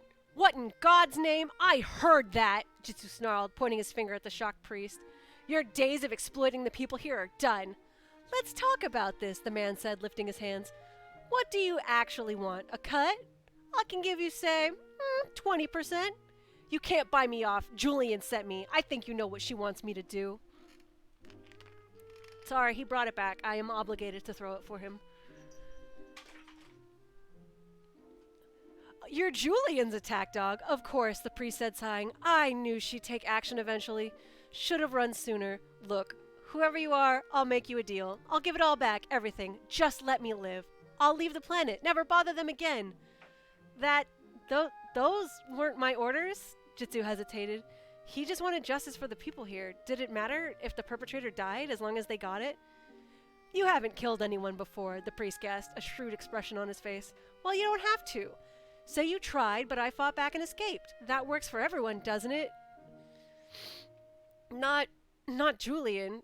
Julian knows a fair bargain when she hears it. Come on, it's the best solution. You'll have a clean conscience, no murder on your soul. Give Julian a cut, and she might even reward you. Wait, that doesn't sound like Caprice at all. Does he mean her mother, the Archbishop? Is she involved? As he continued to hesitate, his attention wandering, the priest struck. With a flick of his wrist, he flung a chair in Jitsu's direction. Jitsu couldn't block the spell in time, and the impact sent him sprawling to the ground. The priest chose a heavy lamp next, lifting it up to hover right over Jitsu's head. Sorry, kid. I'm running, but I can't leave any loose ends. Jitsu barely managed to roll out of the way. The lamp crashed down, a heavy impact where his head had been moments later. Don't be difficult, the priest chided, snatching up another lamp. Just die! Still on the ground, desperate, Jitsu threw out a hand. He only intended to push the lamp out of the way, but the spell missed. It struck the priest instead, knocking him off his feet. The priest's body twisted at an odd angle as he struck the wall, taking the full impact on his neck. Jitsu scrambled to his feet, but the priest didn't spring to attack him again. He didn't even move. What did I do? I killed him. He's dead. Oh, you think that, do you? Somehow, the priest had heard him. He was on his feet again, head lolling at a horrific angle on his broken neck. Jitsu tried to form another spell, but couldn't move. He had no choice but to watch the dead priest advance on him, arms outstretched, a hideous grin on his face. Let's see how you like it, Jitsu. The priest's hands closed around his neck and began to twist. He woke up, covered in sweat. It's all right, Jitsu. You're safe here. Caprice's voice broke through the rush of memory. Breathing still heavy, Jitsu croaked. What are you doing here? You're back in my infirmary, Jitsu. Vinter sent you to me last night because his healer couldn't wake you from the night terrors. She was seated on a tall chair next to his bed and covered in a thick burgundy dressing gown. Vinter! Jitsu felt a swelling of panic. What did he say? Does he know? Calm down. She reached out to touch his face, but Jitsu flinched when he saw it glowing gold. Don't move. This will help. Jitsu forced himself to lie still. Whatever spell she was using, it did make him feel more calm. The memories of the nightmare seemed to fade away. Thanks. I'm a healer. That's why you're here. She pulled her hand away and then covered up a yawn. Your friends did a good job writing your fake history. Vinter thinks you've been dreaming about when the rebels killed your family on Cabelon. I sort of improvised that, he admitted. But you don't think he's suspicious? He's trying to keep me around for some reason. Given the recording equipment the lieutenant pulled off you when you were brought in, I think we can assume it's at least partially to spy on me. Under normal circumstances, I would never allow one of his people on my ship. Your struggle just made getting you near me easier for him. So, Vinter wanted to spy on Caprice the same way Caprice was trying to destroy him. They were truly in the middle of church politics now. Just to push that aside for a moment. Your magic, he talked about it. I thought you'd be able to kill people in interesting ways. You have a murder list? You shoot people in the face and you're a healer? The irony breaks my heart every time I need to kill someone. The words were phrased like sarcasm, but her tone was sincere. Jitsu couldn't decide. The lives I save are a small balm against the pain of taking life. God would rather all men live. It is with a heavy heart that I take one life to save 100. That's what I was supposedly doing when I killed... Jitsu couldn't even remember the priest's name. He buried his face in his hands. I can't!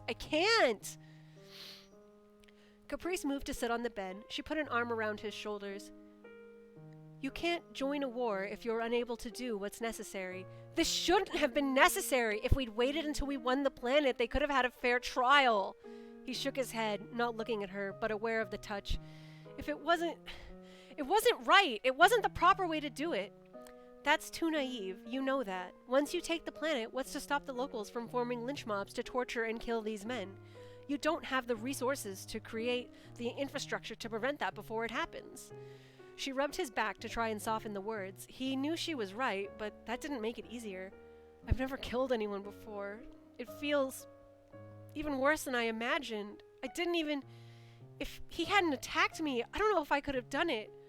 No, I couldn't have. Killing someone is very traumatic. It's okay to cry, Jitsu. What? I'm not crying, he protested, lifting his face from his hands. He certainly wasn't going to do something like that in front of a priestess.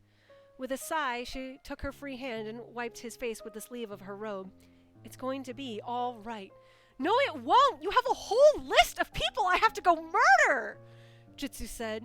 He was angry at her for making him do it, and even angrier that she saw him hurt so much. But he was sad, too, and he needed someone to be there for him. He leaned against her, helplessly. It will. You never made the decision to kill him. It was an accident. I'm not killing those people, he said, stubborn. I can't do it. Then hope that your determination is enough to allow you to learn some healing magic. Jitsu looked at her, confused. Healing magic? Caprice wiped his face again. I never thought the rebels would have such difficulties handling those people. If you can learn the technique, you will be able to put them in a medical coma. But in the end, they may just be executed or worse. You're only delaying the inevitable. It would give me time to figure out what to do to prevent that. Teach me the spell, please! You can't assume responsibility for the actions of others, Jitsu. Now that I'm aware of the possibility, I have to try to stop it from happening. He felt tears coming again and hid them in her shoulder. The rebellion isn't going to turn into a mob, not if I can help it. Your rebellion isn't the major power here. The only reason you'll be able to take Arles is because the locals have been so abused that they want to overthrow the Empire. Once we're gone, they're not going to let you and yours simply take over. We wouldn't. Just remembered what Fatima had said about that. An independent planet is still a win for us. At least, not unless they want us to. I know. She pushed him back into a prone position. You haven't slept properly since it happened. Will you let me push the memories away, or insist that you keep them as penance? He thought about protesting, but he was so tired. I suppose that would be for the best. You can do that. I could even make you forget it ever happened, but I know you don't want that. Caprice brushed the last remaining tears from his face. No, I need to remember, just not this. He touched her hand before she could move it away from his face. Thanks. I'm a mess, and you're fixing me. You shouldn't care about a rebel, but you're doing it anyway. This time, her entire body glowed with a soft golden light as the magic started its work. Even if you don't believe, you're still one of God's children. This is why I'm here. Now sleep. When you wake, you'll be back in your quarters on Argot. Wait, When will I see you again? What about the spell? Jitsu didn't want her to go away and leave him alone again so soon. The glow faded from around her. I'll send material to study on the technique to your tech band. Doubtless, Vinter will send you to spy on me again, but if not, I'll request you be sent back here for further monitoring on your condition. Caprice waved a hand and the lights went out. Now sleep. Jitsu felt her magic brush against him, preventing him from arguing anymore. As he drifted to sleep, he thought he heard her say, "We are lucky he didn't check your token of faith before sending you to me."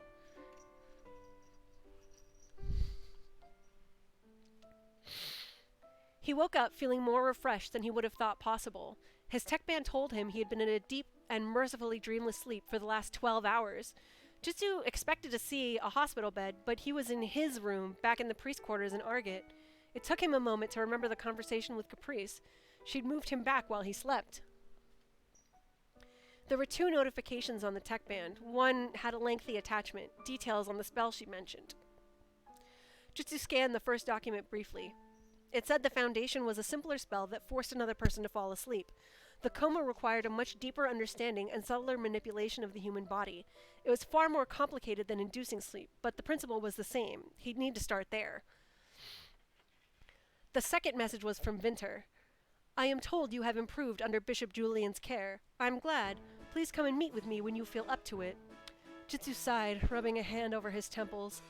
It would have been too much to hope that Vinter would leave him alone for long, illness or no illness. He remembered what Caprice had said. The bishop had planted a bug on him? Vinter must have known it had been detected and removed. If she was right, Vinter would ask him to spy on her more directly, and he'd have no choice but to agree. Jitsu supposed he might as well get it over with. He sent the bishop a message dressed in his priest robes and left the room. He'd slept well into the afternoon, and the dormitory was basically deserted. The church was not, but nobody bothered him as he made his way up the stairs to Vinter's office. I'm happy to see you feeling better, the bishop repeated after they exchanged pleasantries and Jitsu had sat down. Julian is certainly skilled in her craft. She is. I am grateful that you thought to consult her. Praising Vinter rather than Caprice. Jitsu saw that the careful way he'd phrased the comment had pleased the bishop. Maybe I'm not so bad at this spying thing. Only the best for our honored guests, Vinter said. Thank you, Your Grace. Your hospitality has been generous. The bishop changed the subject abruptly. I have been thinking more about your specialty, this water magic. It is an incredible skill, don't you think? I am blessed by God, Jitsu said humbly, and wondered where Vinter was going with this. Were there other children he wanted trained? Very quiet, very subtle, not like the usual Arlesian gift, Vinter continued. Try to take care of a disagreement with fire, and, well, there's so much excess damage. Lose concentration for a moment and you'll burn down a building. Very little hope of doing something without being detected. As you say, Your Grace. He was more and more confused. There are no shortage of promising young priests who would be eager to help me. Take care of certain matters, Kishin, but as I said, there's a problem. Whereas you, of course, don't have that disadvantage. But the question is, are you as willing to help me as they are? The bishop's eyes narrowed slightly. I would do anything for you, Your Grace, Jitsu said. He didn't like where this seemed to be going, but what else could he do? You would do anything I needed, even take a life, Vinter shot at him. I wouldn't do it lightly, but if Your Grace felt it was necessary for the good of the church, he trailed off, trying not to look sick. First Caprice, now Vinter? He would need to learn that coma spell as soon as possible. Let us hope such a day never comes, Vinter said solemnly. But I fear it, Priest Kishin, I do. There are elements within the church that plan some very sinful actions against me, who was chosen by God to lead Arlis. I hope diplomacy can succeed, but if not, I must protect myself. No, you don't. What elements? Who dares do such a thing? Jitsu asked, hoped he sound horrified. His name is Zeno Basir. He is attempting to turn other priests against me. I believe he wants to seize my office for himself. Jitsu shook his head, murmuring about the sin of pride, but thought, anyone who opposes Vinter can't be too bad. As I say, I still hope to talk him down, the bishop said. but we shall monitor the situation, you and I. God willing, no further action will be necessary. Yes, we must hope for a peaceful solution. Indeed. In the meantime, you must be sure to make a full recovery, Vinter said. I think it would be wise for you to return to Bishop Julian's care in the near future, don't you? It may be for the best, Jitsu agreed. Here we go. When you do, perhaps you could do me a favor. Anything, Your Grace. I suspect that Xenobasir may be attempting to gain Julian's support, the bishop said. Now, I do not expect him to succeed. I have complete faith in Bishop Julian's loyalty to the church. Sure you do. That said, one cannot be too careful.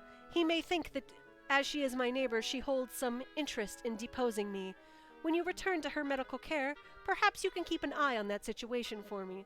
Of course, Your Grace, Jitsu said, bowing his head. He's not stupid. He knows she wants him gone. He just has no idea how far she's willing to go. Very good, Vinter said, grinning his sharp grin. I won't keep you longer, Priest Gishin. I believe you have a student to instruct. Hold on, I've got to take some of my tea.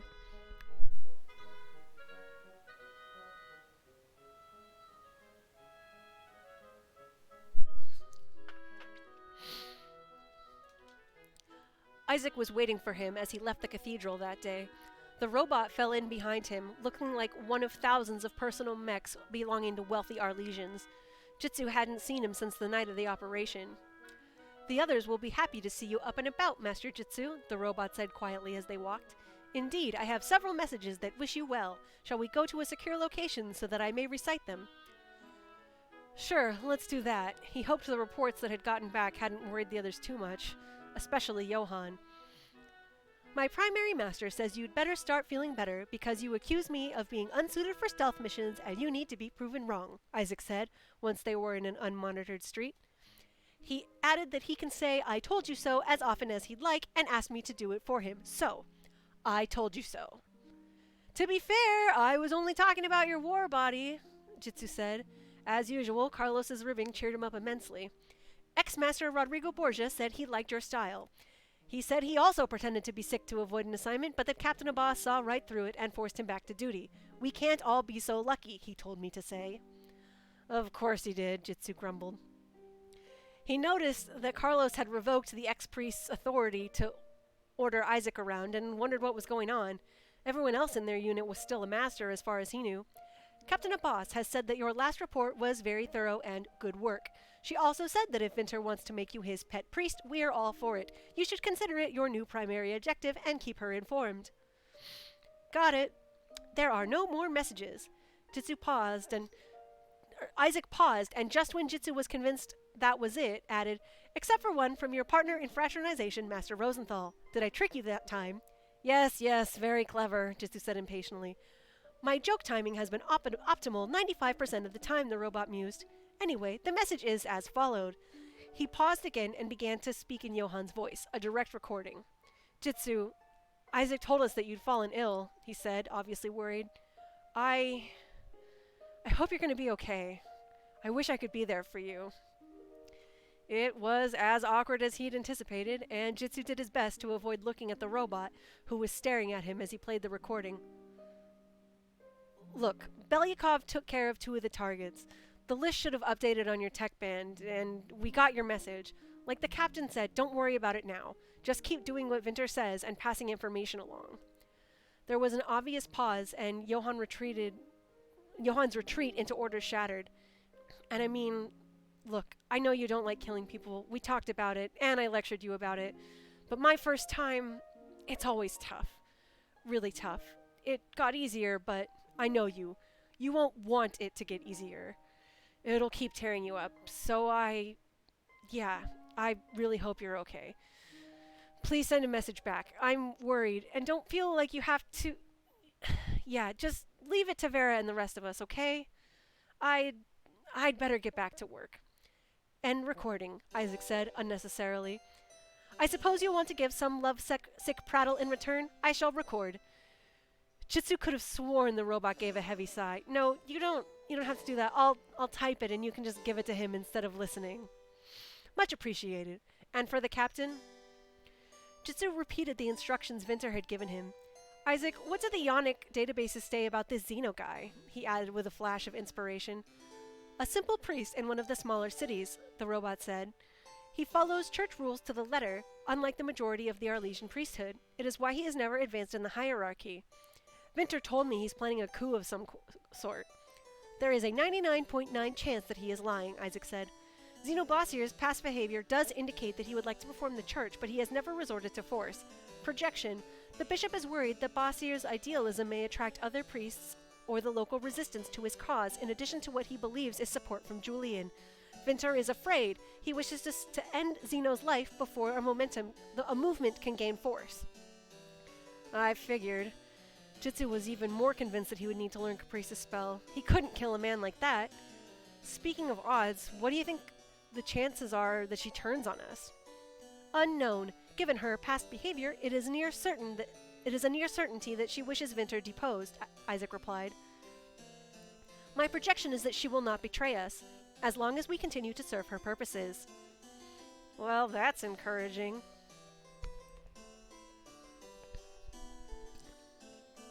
Jitsu was sick of church politics already. Maybe Rodrigo hadn't been exaggerating about all the backstabbing. It would be a great strategic advantage if Vinter assumes that Xeno is Julian's only stratagem, but don't get complacent, the robot warned. If I were him and I knew of the real plot, I would certainly use you as an unknowing double agent. You would report on my supposed motives while I did my true work in the background. Oh, yeah. He was suddenly less reassured. What if the bishop was just playing him? But he has not attempted anything similar with Master Vera, Isaac said. I believe we can count on the fact that he is not nearly as intelligent as I am. Who is? Jitsu asked, smiling. No human, certainly, the robot paused. Oh, you are mocking me. Very good. I still have to improve my recognition of humor. I think humans are going to have you beat there, Isaac. For now. I will surpass you in time, the robot said, and even tilted his mechanical chest forward. Jitsu shook his head, laughing. Maybe. Here, I'll write my message for Johan, and then we should get back to work. End of Chapter 8. So what do we think? Jitsu killed someone, and it went terribly. If you expected it to go terribly, you win on the bet.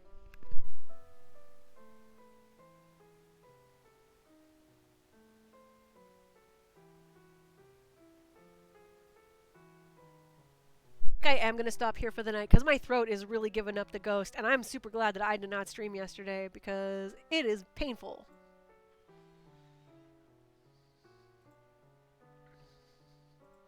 So are we enjoying story time so far?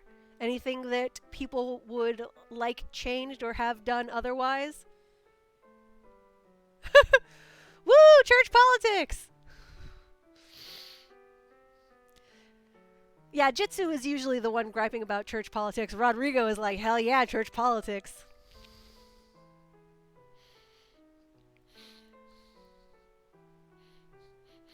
Freaking Isaac, don't get complacent. He could just be using you as an unknowing double agent. Oh, thanks. That's real reassuring.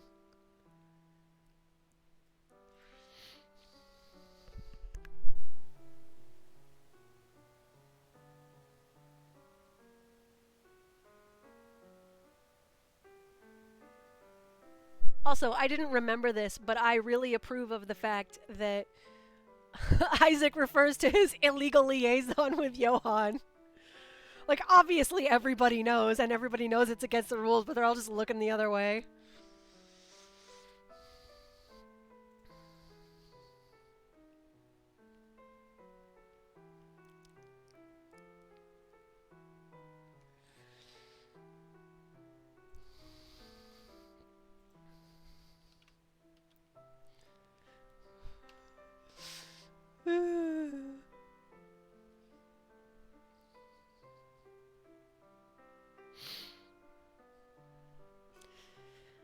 Yeah, they are extremely bad at following the rules, but to be fair, they're also a rebellion, so how much rules have they got? How's it working? I also really like how Carlos is supremely unimpressed and progressively less impressed every time he sees a Yonic droid. He's just like, what the fuck is this trash? Aren't they super powerful and rich, and they make this garbage? But to be fair, he he is not a magic user, but a lot of magic users on his planet all work in the machine shops and factories to make their robots like super cool. Also, interesting that the Empire apparently has a field that can negate magic powers.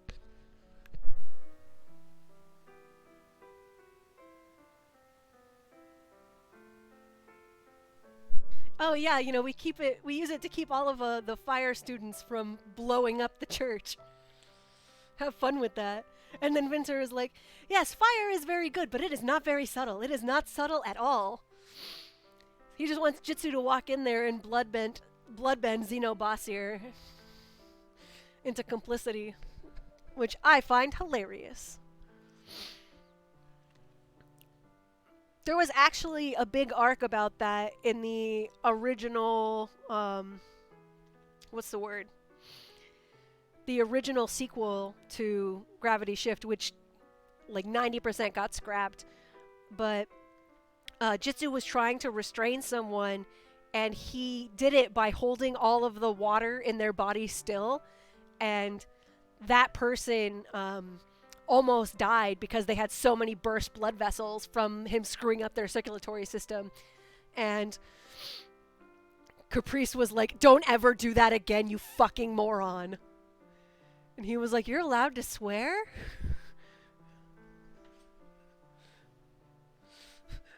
I love it. You shoot people in the face and you're a healer? Yes. Yes, I am. I am a healer, and I shoot people in the face with my gun because God doesn't want me to kill people with magic.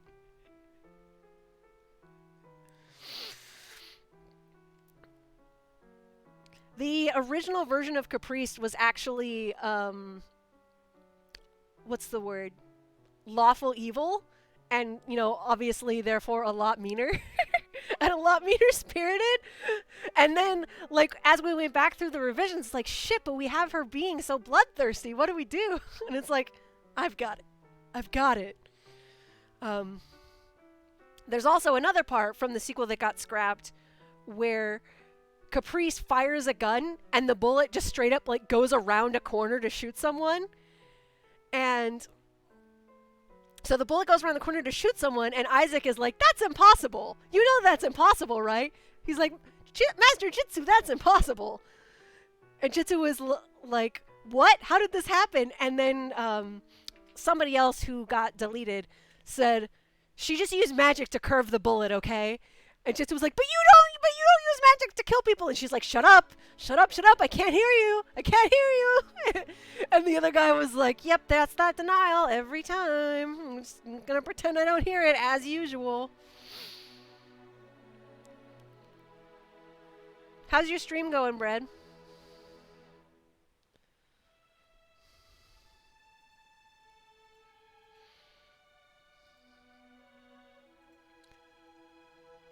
Also, this is about the part that Brad finished reading, and he got through the beginning to this part over the course of, like, a month and a half. Like, it took forever. Are you still going to stay up until you beat it? But so, after this point, Brad just read all of it in one sitting. He was, like, out camping with, oh, what's his name? Leon. And he just sat there and read the book the whole time.